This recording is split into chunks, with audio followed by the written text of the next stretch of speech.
Yes, we're beginning the program out of our Manila hub on July 1st, and then after that we'll be rolling it out to our other hubs. Yes, we'll start with that. Thank you, Ms. G. Second question here. Hello, good afternoon. I'm Jane from Business Mirror. This question is for Mr. Lance, Cebu Pacific. Cebu Pacific is UNICEF's first airline partner in Southeast Asia for Change for Good. So, what inspired and motivated the company to support this cause and partner with UNICEF? I think part of Cebu Pacific's logo is really to make flying available for everyone. Meaning, it's all about creating opportunities for all people. And one of the advocacies of Cebu Pacific has traditionally been education. And we were trying to find educational programs to enhance whatever we were already doing with a lot of NGOs. And as we explored further, we discovered that a lot of people, especially children, don't even have the opportunity for that education because their early years are really already deprived. I think Lota spoke very clearly about the effects of stunting and the like. So we're very fortunate to have met our friends from UNICEF and allowed us to work with such a caring and credible organization that will really focus on the roots of giving opportunity to all children to eventually reach success and achieving their potential for the future. It all starts with the first 1,000. Thank you, sir. Good afternoon. For Mr. Lance. Sir, you discussed earlier how Cebu Pacific is also advocating disaster response. Why is this important for Cebu Pacific? I think first of all, the Philippines is itself in a country that is prone to suffer from many calamities because of our archipelagic nature and where we are near the typhoon belt. We also have a responsibility being a public utility that we do have the means to provide the flights, and so we've always worked with a lot of relief organizations, including the Kapuso Foundation, and with UNICEF during Yolanda. Now we wanted to really make sure that this program was more concrete and that we'd be able to help the first responders from UNICEF in the event of any emergencies or calamities, not only in delivering goods and cargo, but even more particularly delivering the skills that they have as an institution. Thank you, Larita. Next question. Hi, I'm Aryan from Asian Dragon Magazine. My question is for Dr. Will of UNICEF.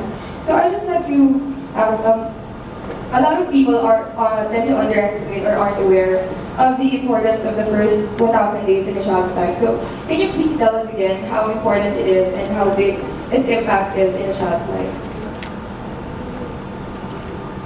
So this is the latest evidence we have in the health and nutrition area, and this is really globally something that recently has been discovered, that if you invest in the 1,000 days, you can really save by having golden opportunity in these 1,000 days. And so it means that it starts even before pregnancy, in pregnancy, after pregnancy. If we have the right interventions, the right tools, if we have the right interventions in those 1,000 days, then we can make sure that these children are safer, have more work capacity later on as adults, have a different capacity in terms of their mental health as well. And we can also avert some of the diseases that we have later on in life. Even diabetes, for instance, can be prevented. So it's really these 1,000 days, and I think here with Cebu Pacific and UNICEF, we are really on top of the newest evidence in this area. And this is why it's so exciting and it's so new. And especially in the Philippines, we have the potential, having so many children in the country, and also having inequities that we can make sure that every child is being reached in this country. Thank you, sir. We have a question here. Hi, I'm Joel from Good News Manila. My question is for Ms. Lauder. We mentioned about the 1,000 days program. My question is, do you have any specific target areas in the Philippines where the program will focus on or where the beneficiaries will be? Thank you. Yes, there are specific areas where we have identified very high levels of stunting. It so also happens that those areas are also where mothers find it difficult to find a clinic to go to. They live too far away, or when they're not available even. It's also areas where it's difficult for parents to bring their children for vaccinations and so on. So all of this combined, we have found target areas. So definitely Mindanao is one such target area. There are also areas in the Visayas, but also in the southern Luzon, where there are very high stunting rates. So we have certain target areas, yes, but it is a program that will be carried out in the whole country because there are pockets of this everywhere. But in terms of focus, it will be Mindanao, certain areas in the Visayas and southern Luzon. Thank you, ma'am. We have another question here. Hello, my name is Jennifer from ManageandBeyond.com. This is for Gary B. and Anne. How can ordinary Filipinos do their share for children in need? Aside from supporting Cebu Pacific and UNICEF's Change for Good initiative, what can they do to help? Well, one would be a champion for children. Sign up and become a champion for children would be number one, which of course you'd get UNICEF sends out letters where you get monthly updates. You're also supporting several different programs under UNICEF, such as 1,000 Days of Life. Another would be supporting Prayer Guarantee's new project, and I have the upcoming Heroes for Children run, which would cater, of course, to a different market as well. But there are a lot of activities in which everyone can come together and make a change. And I think what is of most importance at the moment, of course, is the 1,000 Days of Life. And what I wanted to add earlier was this is a great opportunity for Filipino passengers because the moment that they see that envelope available, it's automatically an opportunity for them to be able to make a change and basically give a child a better chance at the start of life. So this is the best thing possible now, the Change for Good on Cebu Pacific. I think that also UNICEF, everybody is basically online today. And UNICEF has given a lot of information already online on Twitter that as to how people can get involved. Because it's going to be, it might be something that people just want to help in general. They want to zero in on they might want to zero in on certain issues that need to be tackled. But there are also people who just simply know the value of a child. And they see a lot of these children everywhere in communities all over the Philippines. I know a lot of people say, there are kids in Manila just on the streets and all, but you go to other parts of the Philippines, I do see kids also, maybe not doing the same thing, but they're not doing much. So I believe that there are people who just simply want to become involved with the vision of UNICEF for the good of the children of the Philippines. And so, Anne and myself, we're just two people, and we can influence others, but people who are already in it can also go out and influence others. Get involved, go online, there are numbers to call, there's a lot of information that UNICEF is willing to give for people to truly understand what they're getting involved in and to see the value of what they stand for. So that for me is a way and then, of course, the events of Anne and the projects that I have also make it, hopefully, it has an impact on people.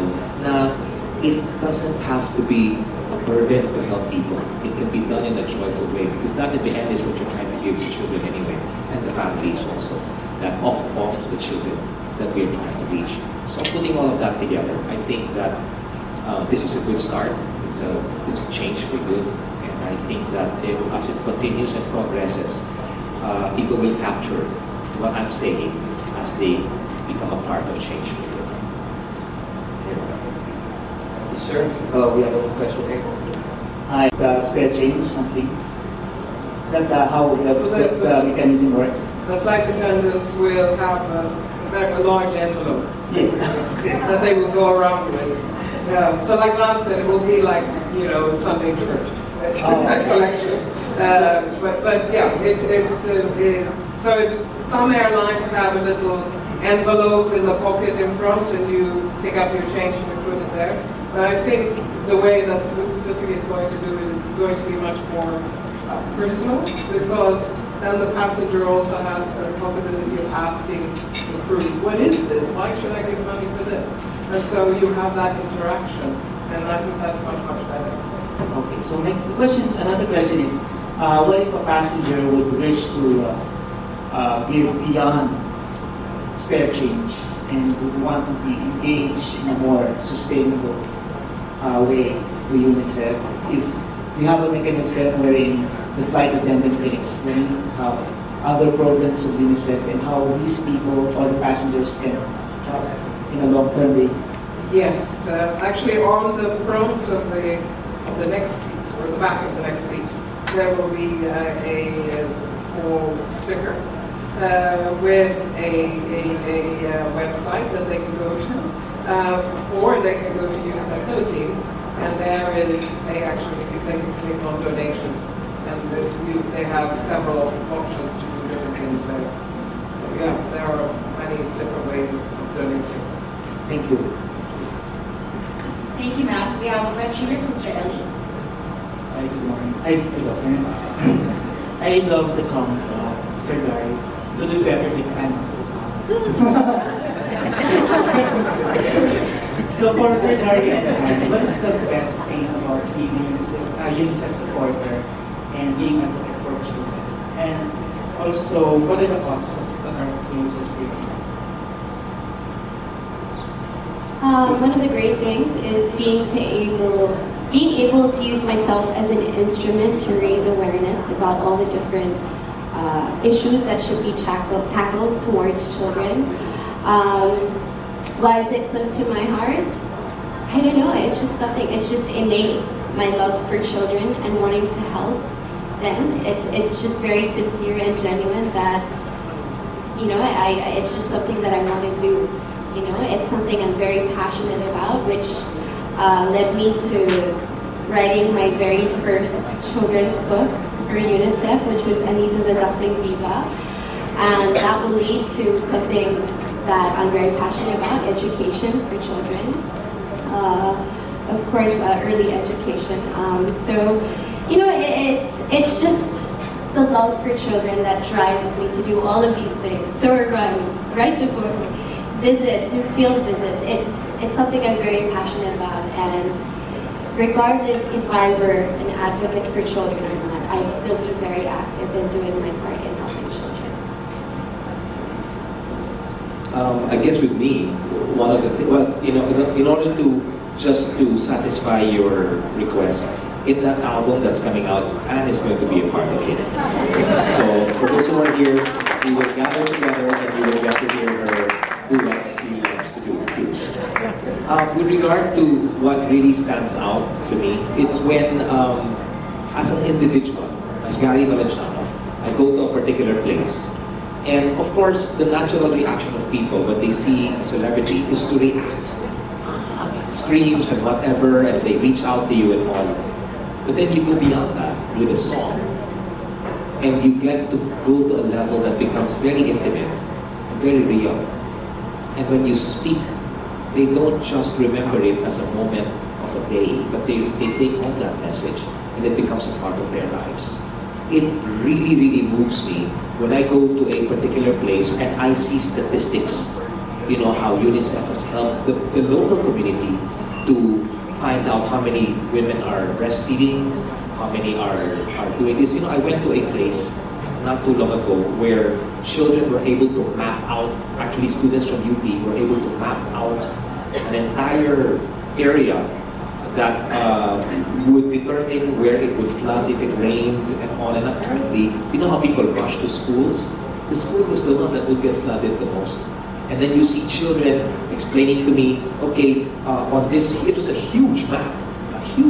I mean, with the entire the scale, the topography of the entire area. And they started putting pins. Each pin was colored in a certain way that would determine which belonged to a public, an office building, a home, a school, a hospital, police station, all that, which was made of good material, which wasn't made of good material. But to see people getting involved, that for me tells me that we must be doing something good for people to carry out what they were told to do or trained to do. And when you see children, the effect on children, it goes beyond what I ever thought. Parang, now we're talking about these things, but I think the overall impact will go beyond our wildest expectations. So those are the things, to answer you, it's to be able to see people, and what drives me to do this is the fact that I have children too. I am a celebrity, but it's not been easy to bring up 3 children. So can you imagine those who are out there who really would like to bring up the best children they can? And these are the things that drive me to do what I do. Thank you very much. There is only time enough for just one more question from the floor. Hi, good evening. Armin Adino from Inquirer Libre. You seem to be able to squeeze in your responsibilities as UNICEF ambassadors with your busy schedules as celebrities. So Anne and Gary, what do you advise your fellow celebrities who may be interested in taking part in such activities like this but don't know how they can squeeze it in their schedules? I guess as Kuya Gary said, everything's online. When you're stuck in traffic, all it takes is a click and you're donating. All it does is a tweet, you're raising awareness. A single post, you're influencing. So time is not an issue if you really have a pure heart to have children. I think there are a lot of young ones who, especially when they see Anne, because of her age, she's a lot younger, and she's got so many other things she can easily do. But she's chosen to be a part of something like this. Yeah, going online would be one thing, but I really think that it all stems from somewhere deep inside, that if you're driven to become a part of it, if you can commit yourself to it, like if UNICEF calls and says, can we have you for this particular place and all, it's not just a matter of going there, shaking people's hands and making a difference. It's really knowing that that opportunity may never come again. Or that place that you go to, maybe next month, will be wiped out by some typhoon. And only the few left would have carried what you put, or what you instilled in their hearts to carry out. What you put in their hearts to encourage them to face and to be resilient with whatever challenges there are.